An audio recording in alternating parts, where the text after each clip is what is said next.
Ya, bagi Anda yang baru bangun tidur dan bergabung bersama kami, tahukah Anda kalau acara kita ini adalah siraman kolbu bengkel hati yang mengupas semua permasalahan kita tentang penyakit kita, apa solusinya dan hal apa yang mesti kita perbaiki agar kita sehat. Bukan begitu, Mas Danu? Insya Allah. Ya. Bukan.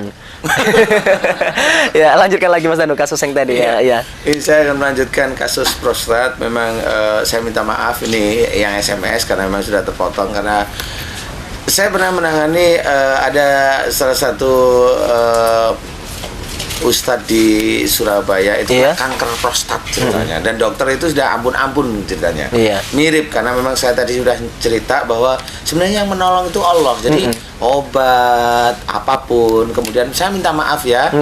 Bukan meniadakan. Bukan meniadakan dokter, Bapak dokter, saya minta maaf bukan. Saya insya Allah senang sekali dengan keberadaan para dokter, beliau yang pandai, rumah sakit itu senang. Cuma saya menceritakan bahwa sebenarnya semuanya dari Allah yang mengizinkan.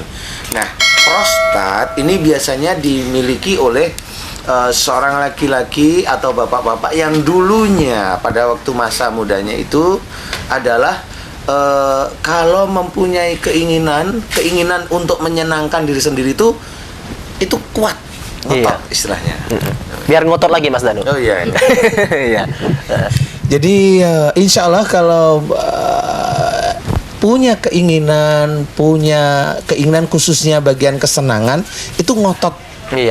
Kuat sekali sehingga nanti akan memberikan hormon di daerah prostat itu memang istilahnya proaktif, jadi istilahnya kalau bisa menuju ke arah kanker istilahnya ya. Makanya di situ orang-orang laki-laki yang di atas 50 biasanya kena. Ini caranya gimana? Harus kembali ke jalan Allah Ta'ala.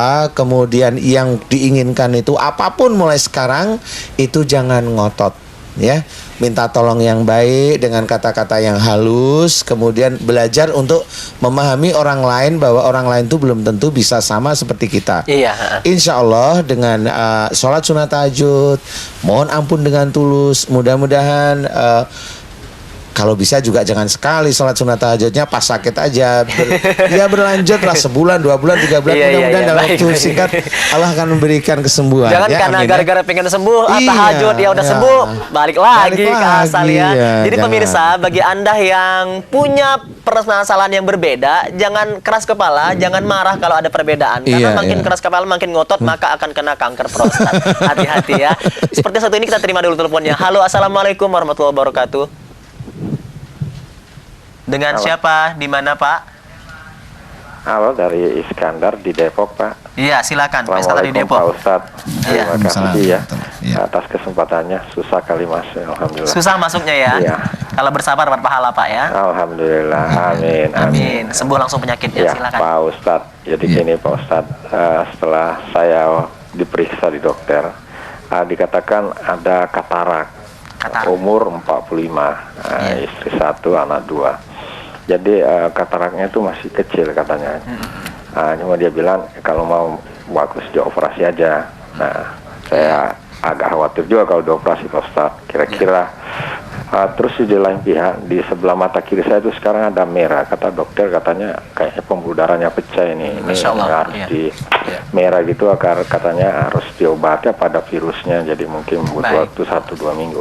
Nah, kira-kira apa Ustadz yang dari segi medisnya apa yang salah yang kami lakukan ini Pak Ustadz, sehingga kami dapat memperbaikinya. Terima kasih sebelumnya Pak. Assalamualaikum warahmatullahi wabarakatuh. Waalaikumsalam warahmatullahi wabarakatuh. Maaf Mas Danu, memungkinkan tidak ketika orang sudah niat untuk bertanya itu sudah ada nilai kesembuhan? Memungkinkan tidak ketika udah mau telepon aja ada tergerak pengen masuk ke kita, itu apakah udah ada bagi Allah menyembuhkan? Iya, sebenarnya memungkinkan. Sebenarnya ini ada banyak cerita ini, Dai. Jadi selesai acara kita di sini, memang saya melanjutkan di Masjid TPI. Iya, kita habis ini kan off air. Habis ini off air di Masjid TPI. Masjid TPI itu banyak sekali jamaah.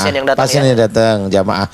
Banyak jamaah yang beliau sakit, baru tanya aja, alhamdulillah sembuh. Nah, ini juga banyak. Makanya saya juga nggak heran karena gitu. Allah tahu niat tadi pengen Allah sembuh. tahu niatnya bukan cuma evaluasinya perbaikan akhlak tadi perbaikan akhlak. Makanya di sini sebenarnya khusus Bapak yang di Depok tadi mata katarak itu satu. Memang gaya bicara beliau ini kelihatan beliau agak pendiam. ya, agak pendiam. Cuma satu lagi, katarak itu muncul karena kalau Bapak itu biasanya agak, saya minta maaf ya Bapak ya, maaf sekali, tapi kita evaluasi. Ini agak meremehkan pendapat orang lain. Masya Allah. Jadi diem, nggak banyak komentar, tapi di hati langsung menutup ya. Nah itu lambat laun nanti akan menjadikan katarak. Teguran ya? Ya itu teguran pada Allah Ta'ala. Sebenarnya katarak itu kan mau menutup penglihatan. Itu sebenarnya sama seperti real itu, kita itu sering menutup pandangan orang lain. Ya sebenarnya Allah itu begitu. Makanya tegurannya katarak itu dimunculkan oleh Allah Ta'ala. Caranya mengurangi atau menghilangkan, coba Bapak belajar untuk kalau orang itu berpendapat, siapapun, entah istri, entah anak sekecil apapun, itu harus didengerin bicaranya. Istri juga didengarkan, jadi jangan diremehkan. Nah nanti itu hasilnya. Kemudian permasalahan mata yang merah, dokter insya Allah itu sudah betul, pecahnya pembuluh darah di mata. Berarti ini Bapak ada masalah yang belum terselesaikan sebenarnya. Masalah entah di rumah atau di pekerjaan yang belum terselesaikan. Saya mohon Bapak selesaikan dengan baik di jalan Allah. Mudah-mudahan Allah memberikan kesembuhan atas penyakit yang Bapak derita ya. Jangan lupa sholat sunat tahajud berkali-kali, jangan cuma hanya pengen sembuh saja. Jangan tinggalkan sholat 5 waktu, sedekah juga jangan ya. Insya Allah Allah akan memberikan kesembuhan ya Bapak ya. Jadi kalaupun sudah sembuh, tahajud tetap jalan dong. Insya Allah harus makin begitu. Sembuh ya, makin fit. Makin dekat pada Allah Ta'ala. Karena memang di dalam Quran diceritakan bahwa sholat sunnah tahajud itu salah satu sholat sunnah yang disukai oleh Allah. Dan itu amalnya cukup besar. Pantas kalau bisa mempersembuh penyakit ya. Pantas, itu intinya begitu. Baik, terima telepon dulu Mas Danu ya. Halo, assalamualaikum. Waalaikumsalam. Iya, dengan Pak siapa di mana Pak? Ini dengan Wahyu di Garut. Di Garut. Ya, silakan Pak. Ya. Ini kalau ini seperti kalau kencing itu, habis kencing itu suka ada ini. Apa ya? Ingat ada susulan. Tetesan seperti ini Pak. Dikit-dikit ya. Seperti infeksi saluran kencing itu. Panas enggak Pak? Agak-agak sedikit gitu. Agak sedikit ya. Hangat kuku ya. Iya, itu aja Bapak. Oh iya Pak, gitu aja. Iya. Ibu jangan ketawa dong Ibu. Mendengar sesuatu yang agak beda dikit, ya langsung bereaksi ya. Baik, silakan Mas Danu. Iya, alhamdulillah. Saya malah ingat, ini ada pertanyaan dari Ibu yang di Solo yang belum terjawab. Yang dari Solo ya? Yang kaki dengkulnya itu sakit ya? Yang kanan dan kiri ya? Kanan dan kiri dari Solo. Ini Ibu, sebenarnya dengkul itu sakit. Sering sekali di Masjid TPI itu banyak yang sakit. Saya baru ngajak ngomong, bener nggak Bapak atau Ibu kalau punya keinginan itu ngotot pingin ini. Ya tidak semua lah, tapi banyak. Ada. Tapi persentasenya 70-30. Banyak 70 ya. Ini langsung Bapak atau Ibu yang datang ke masjid itu baru saya tanyain gitu langsung sembuh, alhamdulillah. Dia mengakui. Karena mau mengakui. Nah, ini Ibu dari Solo tadi. Coba Ibu kalau memang benar, coba berpikir, jangan kita merasa benar di hadapan Allah Ta'ala. Karena katanya sudah berobat ke dokter dan nggak sembuh. Mungkin nggak kan mengatakan saya mah udah sholat Ustadz, udah zakat, udah haji gitu ya, tapi nggak sembuh-sembuh. Bukan nggak itu termasuk yang ngotot tadi? Ya itu sombong aja. Oh, sombong ya. Penyakitnya nanti apa nambah lagi? Iya, loh, itu bukan cuma penyakit satu ya. Ada dalam firman Allah Ta'ala diceritakan ya.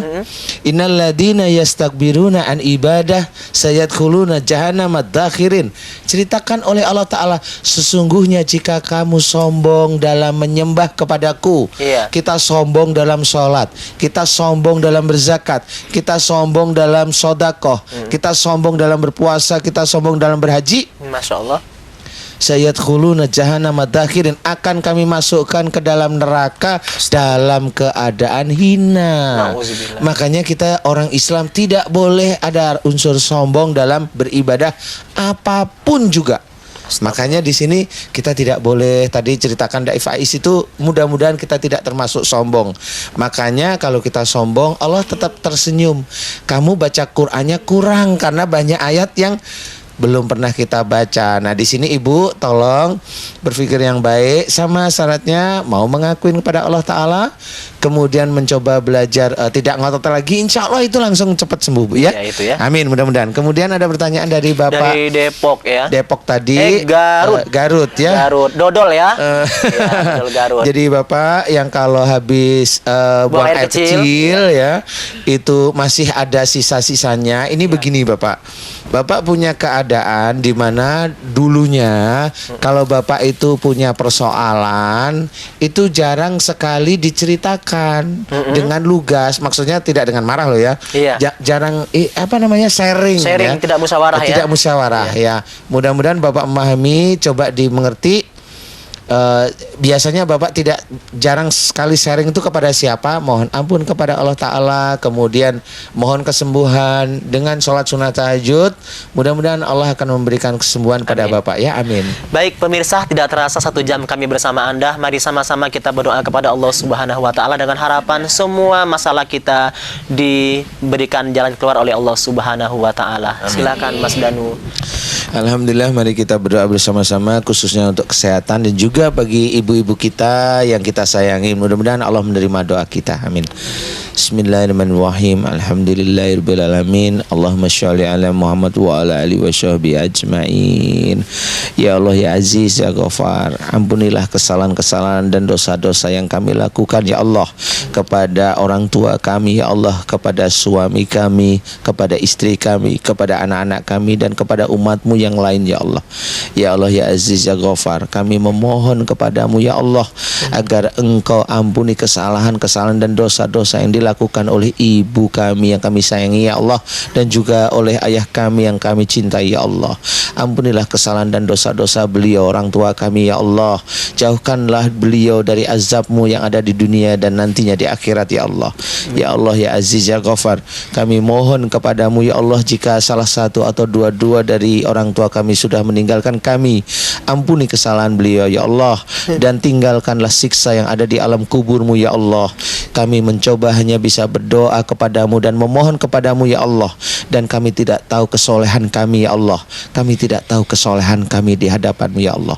Ya Allah ya Aziz, kami memohon kepadamu ya Allah, jika kami ada sakit dari azab-Mu ya Allah, ampuni kami ya Allah. Ampuni kami yang penuh lumpur dosa yang kami lakukan setiap saat ya Allah, dan kami mohon agar Engkau memberikan kesembuhan atas penyakit kami ya Allah.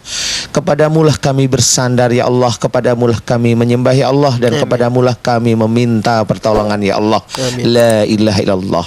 Ya Allah ya Aziz, kami bersyukur jika apa-apa dan dari doa kami Engkau kabulkan ya Allah. Rabbana atina fid dunya hasanah wa fil akhirati hasanah wa qina adzabannar walhamdulillahirabbil alamin.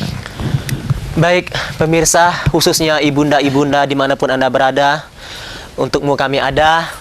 Mudah-mudahan kebersamaan kita pada kali ini membawa hikmah yang luar biasa buat Ibu Faiz yang lagi sakit. Ayo Ibu bangun, Faiz membutuhkan Ibu di rumah. Terima kasih, mohon maaf Ibu, makasih semuanya ya, dari Nurul Yakin Setu. Sampai jumpa lagi nantinya. Mas Danu terima kasih. Wassalamualaikum warahmatullahi wabarakatuh.